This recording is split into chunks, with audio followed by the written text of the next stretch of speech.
नमस्कार साथियों, मैं सूरज कुमार वर्तमान क्लास सूरतगढ़ में आपका एक बार फिर से स्वागत करता हूं।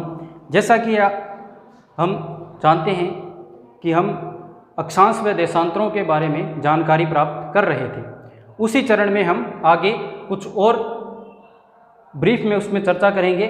जैसे कि इससे पहले हमने पिछली वीडियो में अक्षांश व देशांतरों के बारे में जानकारी ली थी और कुछ महत्वपूर्ण अक्षांशों के बारे में हमने जाना था। उसी चरण में हम आज उसमें और विस्तार से चर्चा करेंगे। जैसे कि पहले हम भूमध्य रेखा के बारे में जानकारी प्राप्त करते हैं। तो भूमध्य रेखा हमने ग्लोब पर देख लिया है कि भूमध्य रेखा किस क्षेत्र में है। इसे हम विषुवत भूमध्य रेखा और 0 डिग्री अक्षांश रेखा के नाम से भी जानते हैं। ये क्या काम करती है? ये पृथ्वी को 2 भागों में बांटती है। क्या काम करती है? पृथ्वी को 2 भागों में बांटती है। पहला उत्तरी गोलार्ध और दूसरा दक्षिणी गोलार्ध के अंदर ये पृथ्वी का विभाजन करती है। जैसा कि यहाँ पे हम जानेंगे, पृथ्वी को उत्तरी व दक्षिणी गोलार्ध में विभाजित करती है। नेक्स्ट हम इसकी चर्चा करते हैं। ये इसकी जो परिधि है, भूमध्य रेखा की परिधि 40,075 किलोमीटर है। भूमध्य रेखा की परिधि कितनी है? 40,075 किलोमीटर। और इसका व्यास कितना है? 12,756 किलोमीटर। 12,756 भूमध्य रेखा का व्यास है। नेक्स्ट हम बात करते हैं इसकी। वर्ष में सूर्य 2 बार लंबवत चमकता है। सूर्य जो है भूमध्य रेखा पर वर्ष पर 2 बार लंबवत आता है। पहली तिथि है 21 मार्च की और दूसरी तिथि है 23 सितंबर की। एक बार फिर से जानेंगे कि सूर्य है वो भूमध्य रेखा पर कितनी बार लंबवत आता है? 2 बार आता है। पहली तिथि 21 मार्च की है और दूसरी तिथि कौन सी है? 23 सितंबर की है। नेक्स्ट हम बात करते हैं, जब सूर्य भूमध्य रेखा पर लंबवत चमकता है तो उस स्थिति को क्या कहते हैं? विषुव के नाम से जाना जाता है। सूर्य का भूमध्य रेखा पर लंबवत चमकना क्या कहलाता है? विषुव कहलाता है। नेक्स्ट बात करते हैं, इस क्षेत्र में न्यूनतम कोरियोलिस बल क्या है? न्यूनतम कोरियोलिस बल है और अधिकतम घूर्णन गति है।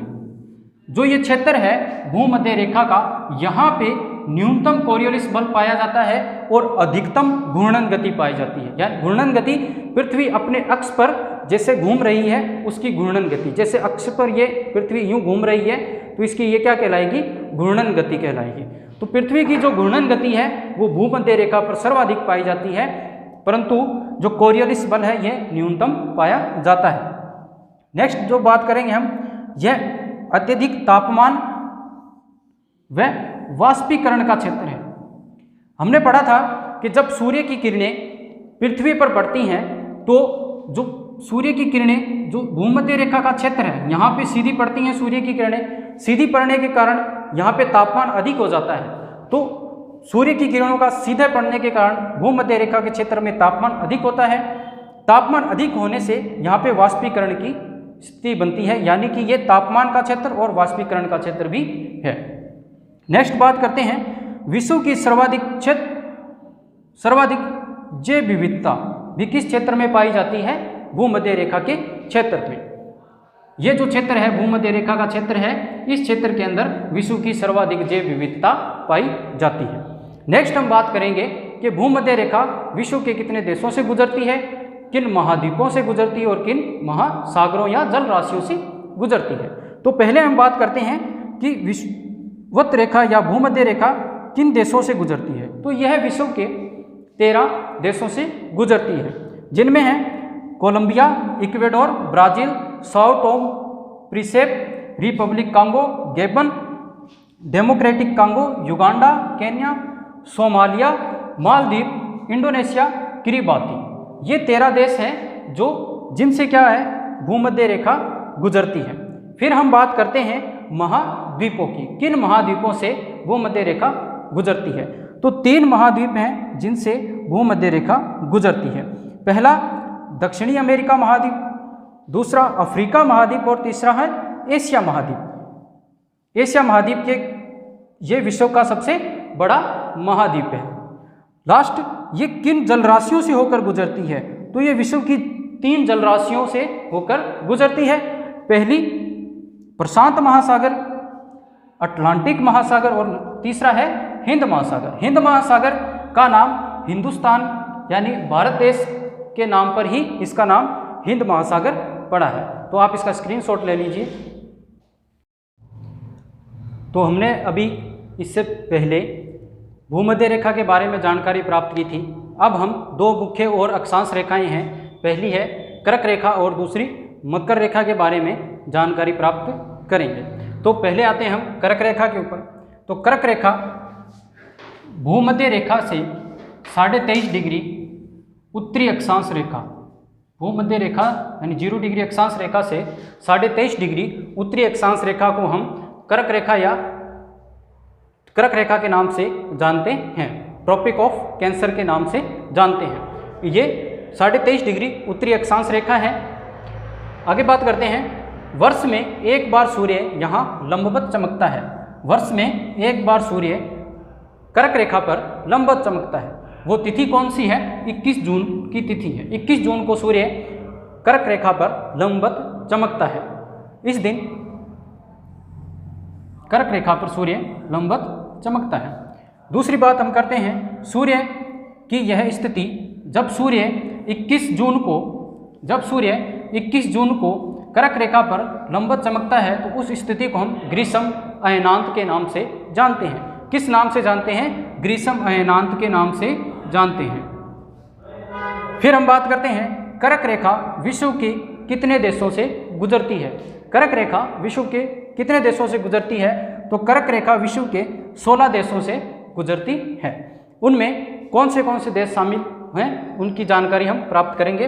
पहला मेक्सिको, बहामास, पश्चिमी सहारा, मॉरिटानिया, माली, अल्जीरिया, नाइजीरिया, लीबिया, मिस्र, सऊदी अरब, संयुक्त अरब अमीरात, Oman, Bharat, Bangladesh, Myanmar, Taiwan. ये 16 देश हैं जिनसे कर्क रेखा गुजरती है, जिसमें हमारा देश भारत भी शामिल है। फिर हम बात करते हैं, कर्क रेखा विश्व के कितने महाद्वीपों से गुजरती है? तो कर्क रेखा विश्व के 3 महाद्वीपों से होकर गुजरती है। पहला अमेरिका महाद्वीप, दूसरा अफ्रीका महाद्वीप और तीसरा एशिया महाद्वीप से कर्क रेखा गुजरती है। नेक्स्ट हम बात करते हैं कि कर्क रेखा विश्व की कितनी जल राशियों से होकर गुजरती है?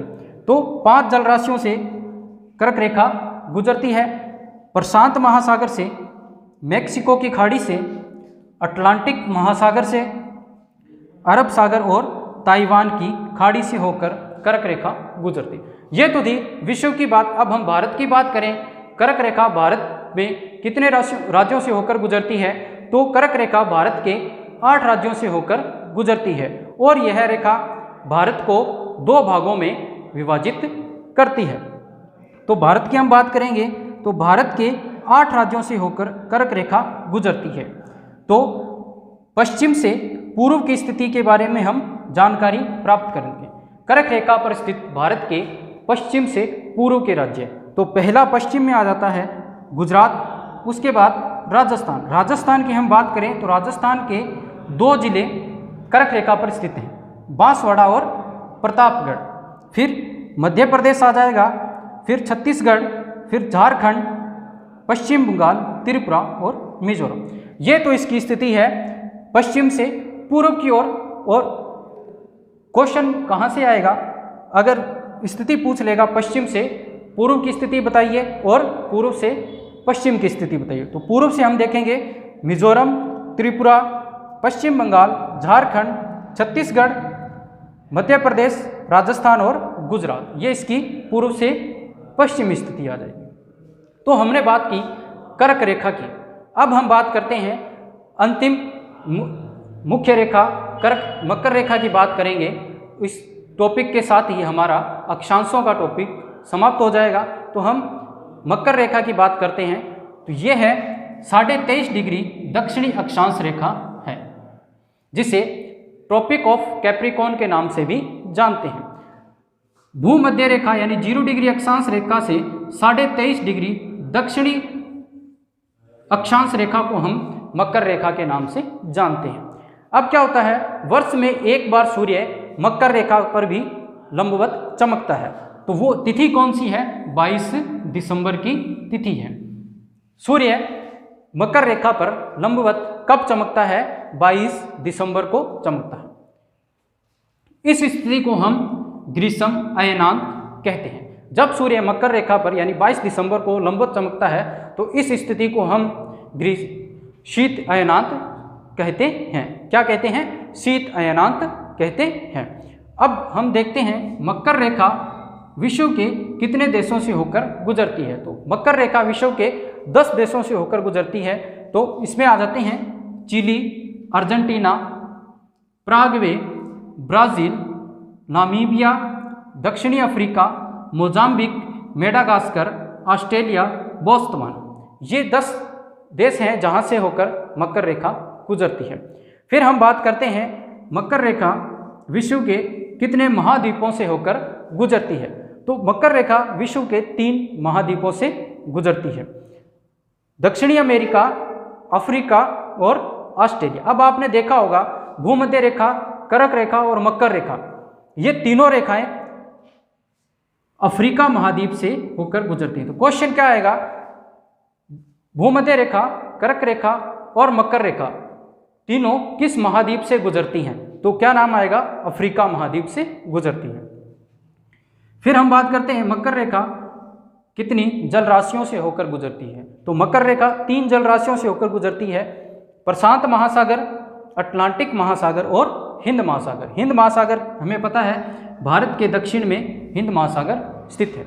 अब हम बात करते हैं कर्क रेखा और मकर रेखा की लंबाई की। तो कर्क रेखा और मकर रेखा की लंबाई 36,788 किलोमीटर है। तो धन्यवाद।